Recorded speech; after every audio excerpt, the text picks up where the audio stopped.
السلام عليكم ورحمة الله وبركاته. وإذا سلامي صاحبيان ملك السدني ذات كجوبتان وأمرك لي برنامج ذاني وحبرشة ما أنتو كدوية برنامج ذي هراء إسكال رشبيدا برنامج كمان تاني دو وضع برنامج قصية وما هي حرف ذها أبوه نكسن أي تحقق لبرتو وهننسو قد بنتنا إن شاء الله لي حرفضات ومهم أي تحقق لبرتو لو كان شيء لبعضن كأيوه حكة دنبي وما هي لحظة حرفدك كواد waxa loo yaqaano artificial intelligence mise aqliga macmalka maanta waxa loo adeegsanayaa dhanka waxbarashada waxa loo adeegsanayaa dhanka caafimaadka dhanka difaaca dhan walba ayaa loo isticmaalaya xirfadda labaad ay tahay in la barto iyadana waxa ka mid ah cyber security waxa loo yaqaano maanta dawladaha ugu waaweyn caalamka waxay ku dadaalayaan sidii ay u jabsan lahaayeen dawlad kasta dawladda kale xogteeda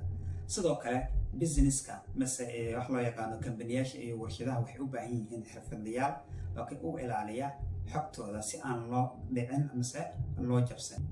aad ba maana loo daneeyaa oo kan ka hadlay markaan kala qaadno sida cyber security-ga xirfadda saddexaad ay tahay iyaduna in la barto waa data analysis xirfadda afraad ay tahay iyaduna in la barto iyaduna muhiim ay tahay sanadihii ugu dambeeyay wax loo yaqaano cloud computing in la barto softwareda sida AWS iyo Azure iyo Google Cloud iyo iyaduna muhiim weeye waayo kambaniyasha inta badan softwareda ay isticmaalaan ay ka mid tahay iyaduna qaybta IT marka laga hadlayo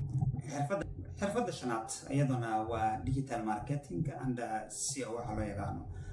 digital marketing inta badan kambaniyasha maanta si hab online ah inay alaabtooda ku suuqeeyaan ayay bilaabeen isla markaana sanadihii ugu dambeeyay kambaniyasha waxay ka guurayaan qaabkii traditionalka ahayd waxayna u guurayaan in alaabtooda lagu xayisiiyo digital marketing online ah marka wax walba badeecadii maanta aad u baahan tahay waxaad ka raadsaa Google baa laga raadiyaa marka waxay doonayaan ama ay doorbidayaan xirfadlayaal inta badan samayn karo suuqgeynta dhanka digital marketing markaan ka hadlayno Google analyze samayn karo isla markaana productigooda ku xayisiin kara mase ay la socon karaan suuqyada caalamka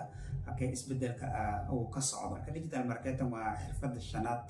muhiimka ay tahay iyaduna in la barto ay ka mid tahay xirfadda lixaad iyaduna waa project management wax la yaqaano